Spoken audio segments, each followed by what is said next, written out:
Am I the a-hole for canceling my wedding because my family and my in-laws wouldn't shut up about it?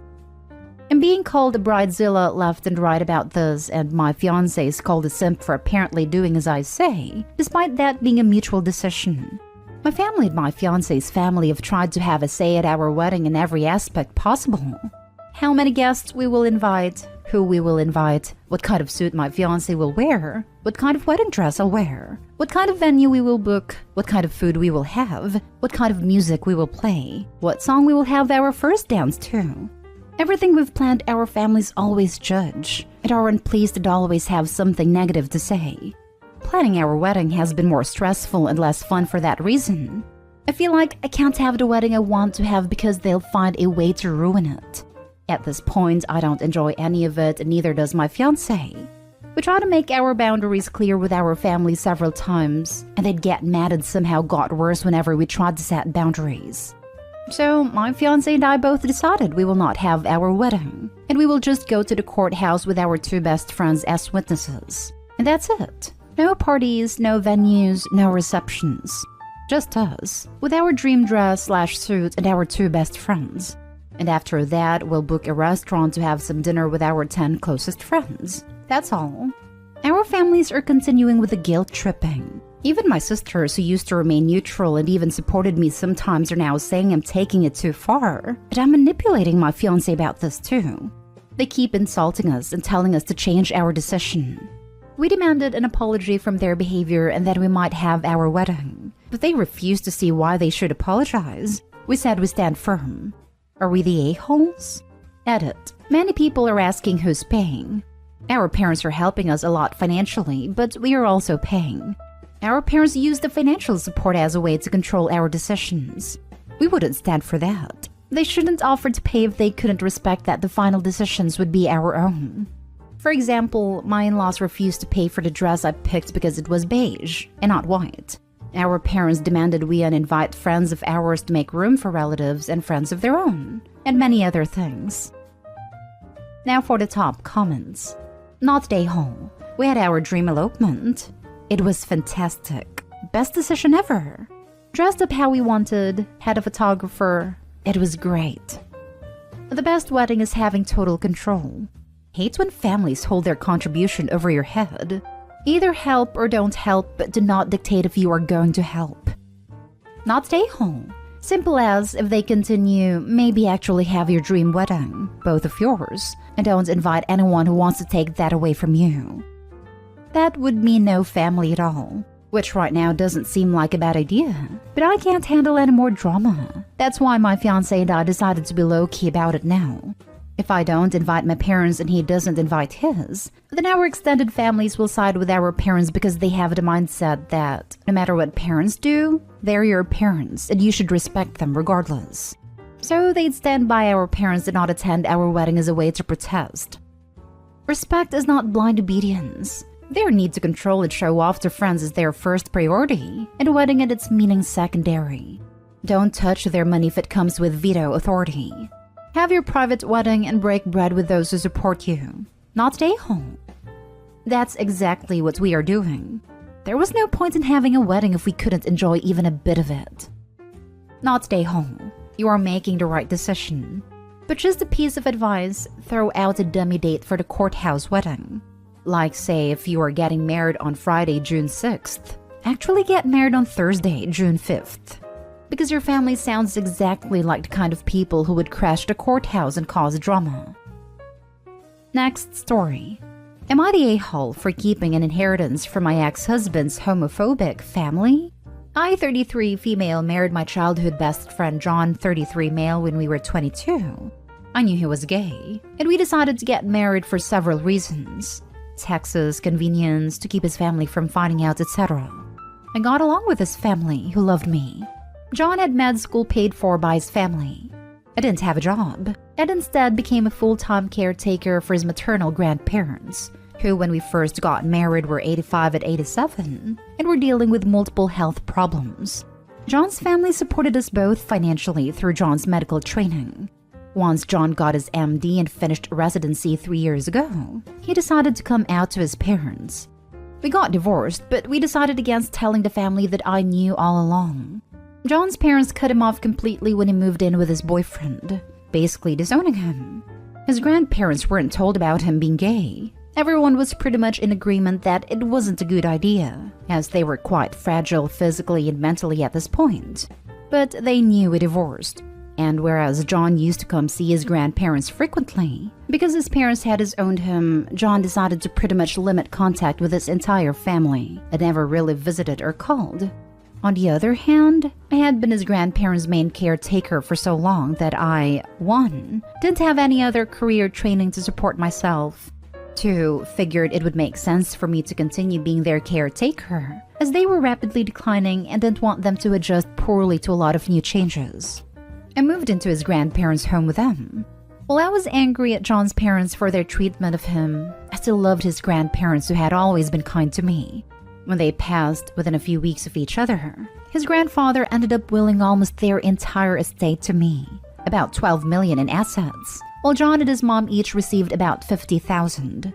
John and I discussed it, and I felt it was fair that he received a higher proportion, and were both happy and comfortable with how we divided it. His parents, on the other hand, had expected to receive the bulk of the inheritance and accused me of mistreating his grandparents and manipulating them into willing almost everything to me. Apparently, they had made some business decisions, assuming they would receive the money. They also argued that they would have gone ballistic if they knew John was using their money to fund his lifestyle. I honestly hadn't thought of their will at all when they passed. It had never come up, but I feel John deserves the money after the way his parents treated him. And John tells me I deserved to be taken care of after I spent more than a decade of my life caring for his grandparents.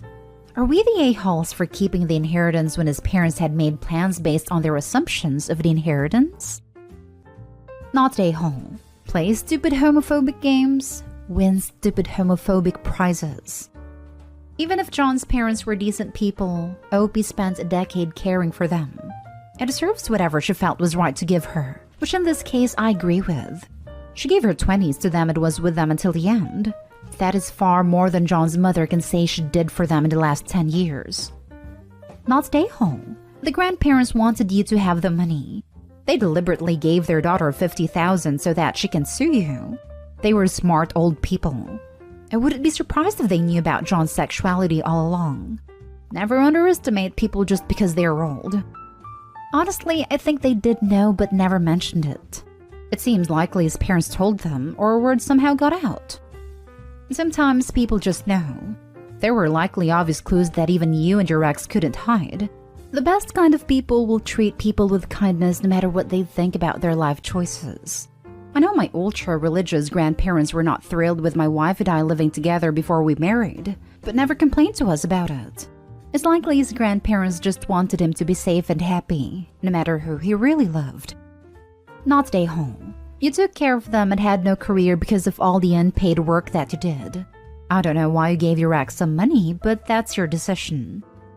He had supported me when I was facing homelessness and married me in part to make sure I would be taken care of.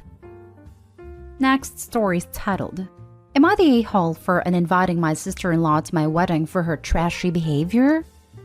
Me, female 24, and my fiancé, 28 male, are getting married in 2 months. His sister, 30 female, is nice enough, but I've always gotten the sense she doesn't like me. She's never been rude, but she just seems uninterested in me. Even so, when our families get together, her and her boyfriend are personable enough. I come from scholars and they don't, so my family liked that she's a nurse. Or so we thought. My cousins, both 34 male, came to town for a visit last week and said they were going to go out that night and they wouldn't be back till way late.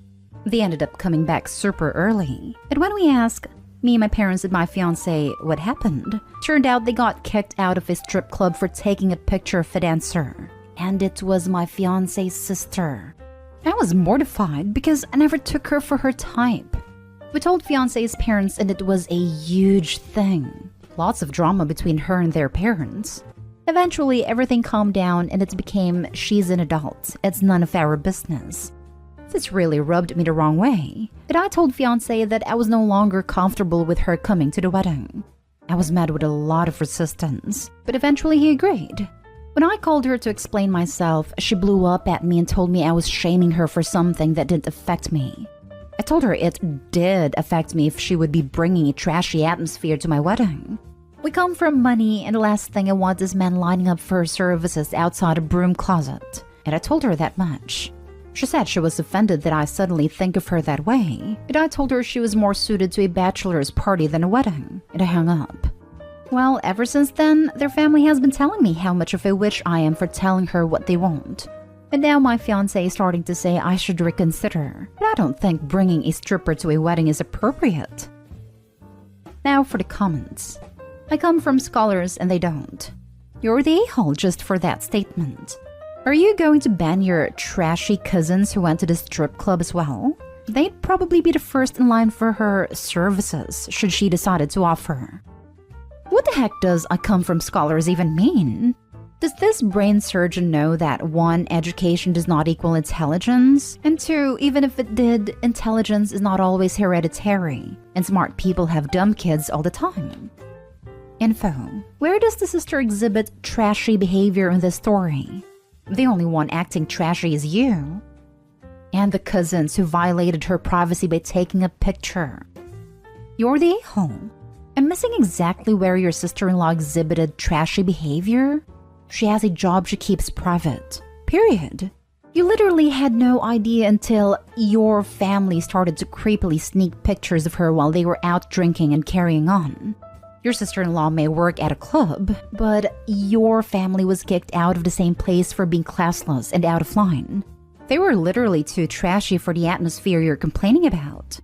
Then you decided to dip yourself further into the dumpster fire of trash that is your family by blasting an adult's business to her parents as if she's a little kid caught skipping school. Was the tattletale nonsense necessary about something that's clearly zip all of your business? And again, while your sister-in-law is busily doing nothing offensive, you're worried your family and friends are so completely trashy themselves that they'll be lining up at a wedding, no less, for services no one has even offered, like a pack of crazed animals. What kind of people are you related to that this is going to be a problem? I don't know what kind of scholars you've got hanging around, but I have literally never, ever, ever, ever had to worry my family or friends are going to sexually assault other people en masse.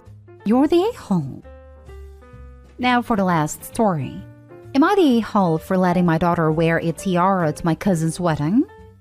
My 32 female daughter Chloe, 4 female, has a fascination with princesses. She loves the color pink, wears only dresses, and has an array of tiaras she wears everywhere except at preschool where she can't, but she does have it in her backpack. My cousin 33 male Alex, fake names, invited us to his wedding, which was this past Saturday. Chloe was excited because she got to dress up and stay dressed up the entire time. She also couldn't wait to see the bride's dress. She asked if she could wear her princess tiara, and I said of course.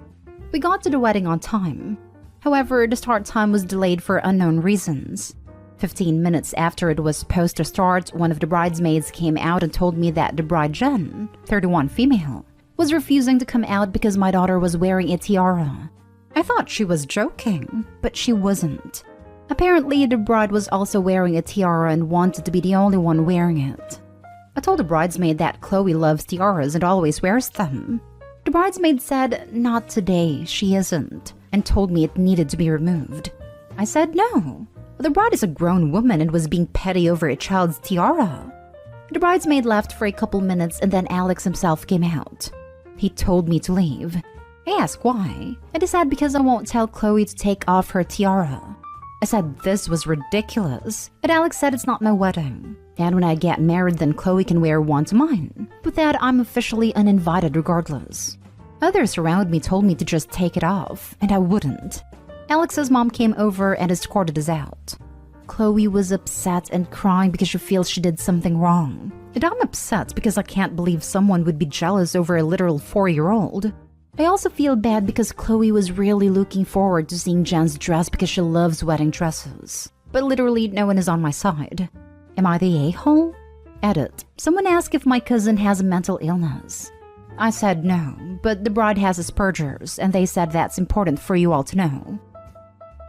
You seriously need to parent up and teach your kid that there's a time and place for indulging your inner princess, and a time and place for sitting back, following dress codes and letting other people shine. For example, at their own goddamn weddings. You were asked nicely, but were petulant and entitled.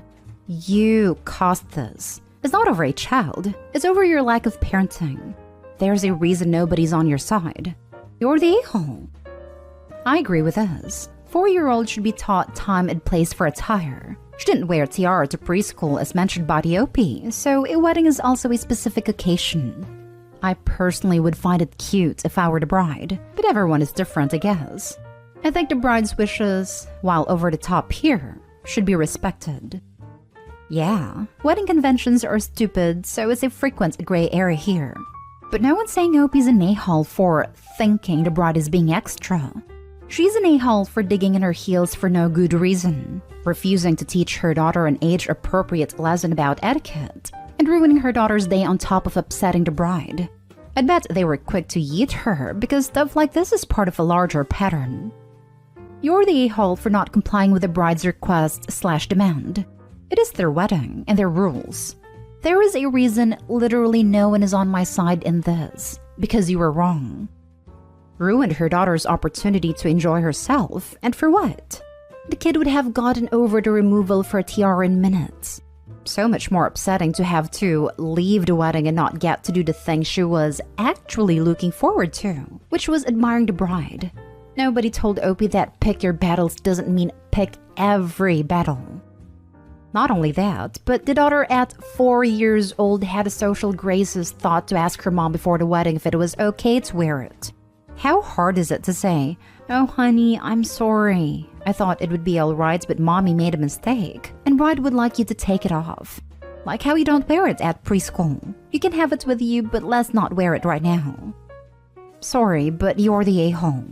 Yes, it was absolutely over-the-top idiotic for the bride to obsess over a 4-year-old wearing a tiara. But once she told you to take it off, you should have removed it. She's the bride, it's her party, she makes the rules. Yes, your daughter would have been disappointed to take it off, but I guess she was even more disappointed to miss the whole event.